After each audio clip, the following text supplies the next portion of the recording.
believe we will have Justice Suing and EJ Liddell representing the players here shortly.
Thank you very much, Coach, for joining us. Would you like to make an opening comment or go straight to questions?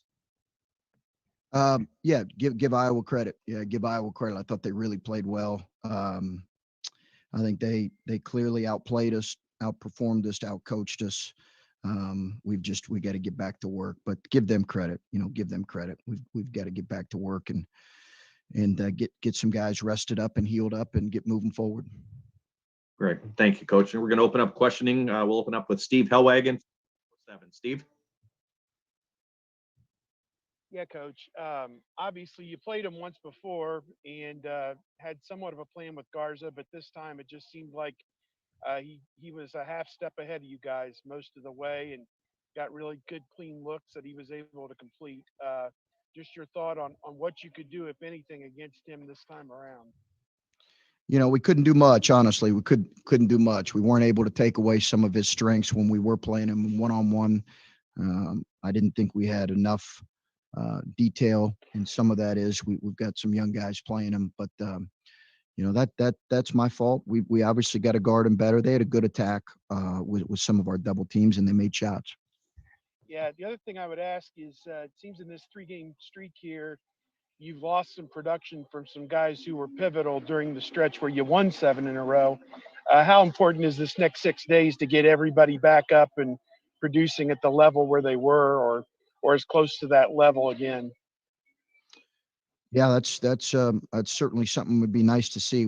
I think we probably got some guys that are struggling a little bit fatigued, struggling with maybe a little bit of confidence right now. So hopefully we can get that figured out.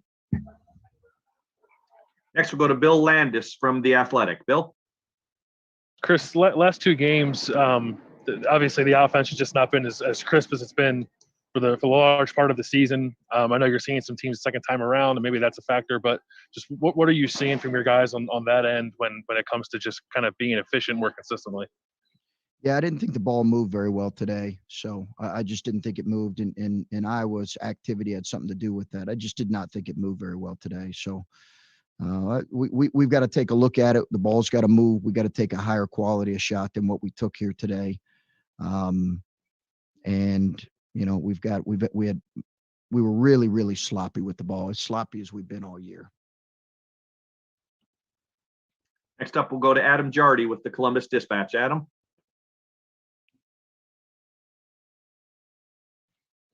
Sorry.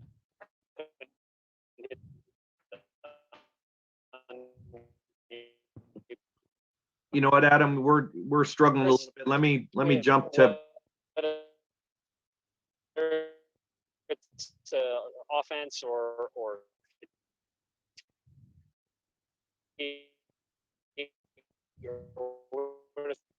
Adam, you're really breaking up. Why don't you go ahead and type in the chat box, and I'll ask the question. I'll move on right now to Patrick Murphy with 24/7 Sports.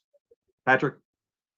Chris, are you seeing any trends or things that have connected these 3 defeats, or have there been different things that have caused the losses each time? I have to go look at it. I don't think defensively we've been great in any of the 3 games, but these last couple games, our offense has really been poor. So, and I think physically we've gotten we just haven't been where we need to be physically, both with our health and just with our overall energy. And how important, with that said, is this week to get guys right? You don't have a game obviously midweek, so to be ready for that final game and obviously what's beyond there. Yeah, obviously. Yeah, we could use the rest. We need it. But again, give Iowa credit. I thought they just, they were better than us here today. Coach, I'm going to go ahead and ask the question from Adam Jardy. It was, what would you say you're struggling with the most right now, your team? I just think in general, we've not been good really on either end. I thought offensively we were just really poor today, just really poor. And I thought defensively we had pockets of good play, but not overall good enough. Next, we'll go to Stephen Means with Cleveland.com. Stephen?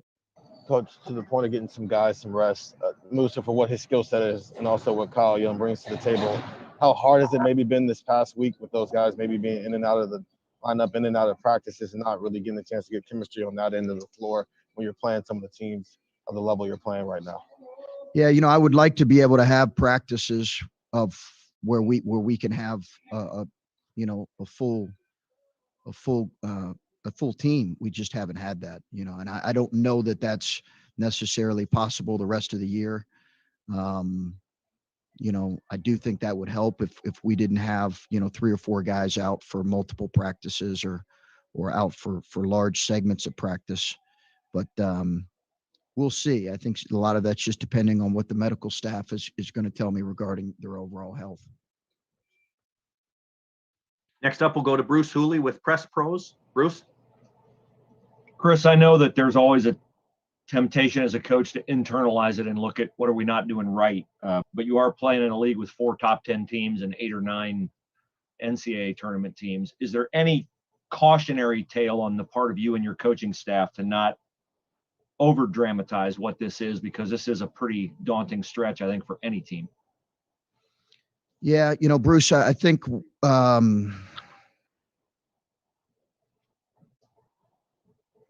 it's hard. It's hard in the moment, and I think it's hard for all of us. As much as you want to look at the closing stretch and talk about what it is with 3 top 10 teams, and then a team that is tough to play at their place. I think what we can own is areas as coaches and players where we just have to get better, and that's what we're going to try to do. Certainly, this is unlike any stretch I've ever been a part of. But what I'm hoping is that it gets us better. And, it'll be certainly a measure of our ability to handle disappointment and adversity and challenges. This is certainly the first time this season where we've had a stretch like this. And even though you look at it and you can anticipate struggle, it's certainly challenging in the moment. And I think the balance between recognizing that we're playing, a ridiculously hard closing stretch, and then owning areas that we have to get better and as coaches and players is the challenge for us moving forward. And it's a balance, because you don't want to excuse poor play by just sheer quality of competition, even though we recognize the quality of competition that we're playing.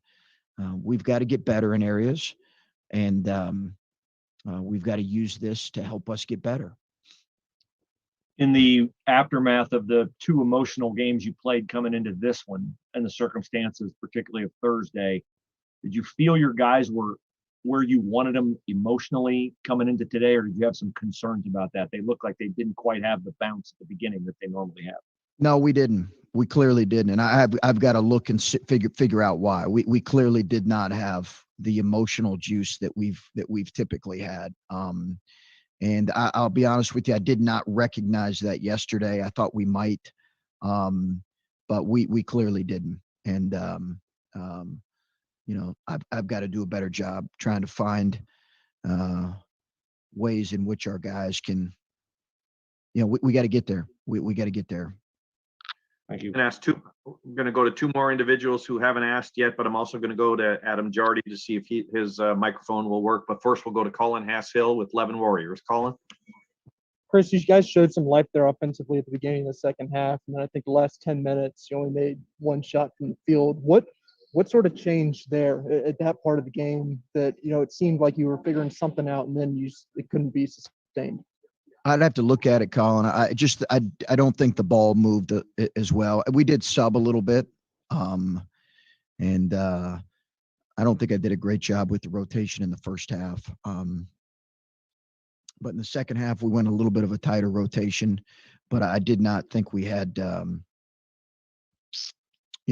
don't think we had as much ball movement there. That stretch. How important is it just generally when you're looking at getting this offense back on track, and finding where you guys were at efficiency-wise earlier in the season throughout large portions of it, given the fact that, like you've said, this is a team that really needs its offense to play well, given sort of the natural defensive shortcomings that you might have, even if you obviously want to play better on that end?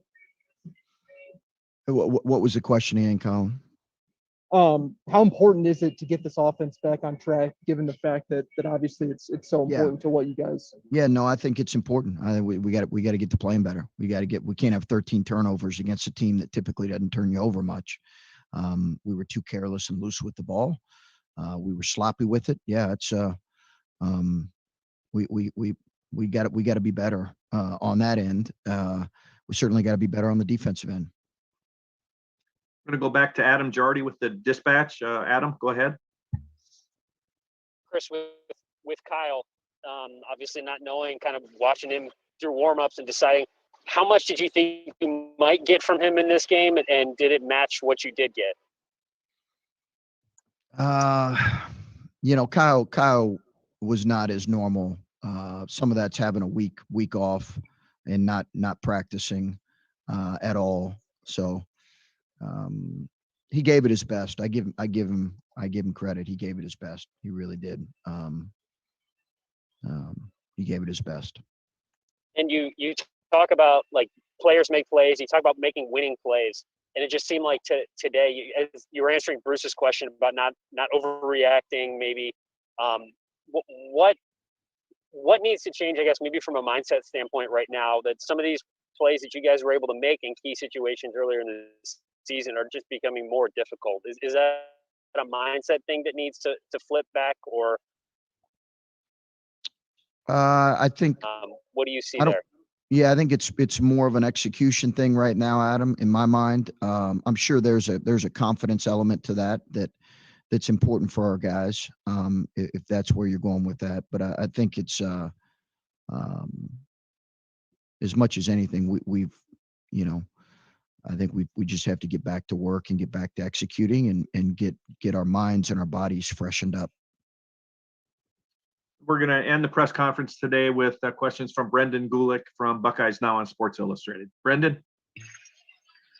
Hey, Chris, obviously the seasons have ups and downs, and it's easy to get caught on a roller coaster if you're if you're not cognizant of it.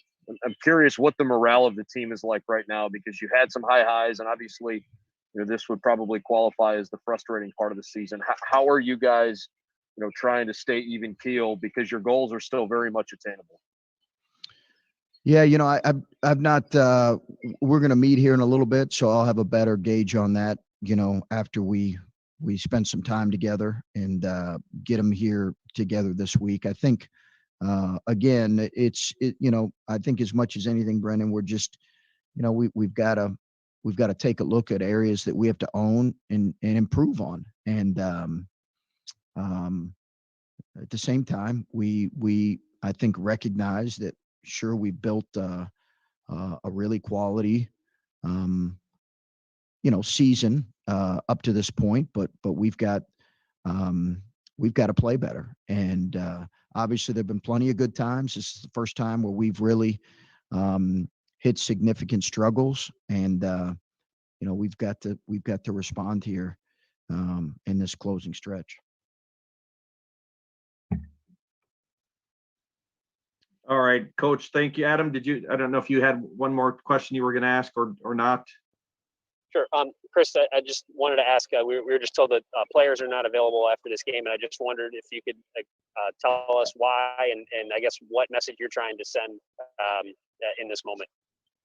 Well, I wanted to be the one to kind of face the music here. So they battled all season. They'll be available all week. It's not like they're not available. They'll be available all week. I think in this moment is important for me to come out here and face the music here, and we're going to meet here in a little bit. But they'll be available all week. Coach, thank you very much for your time. Okay.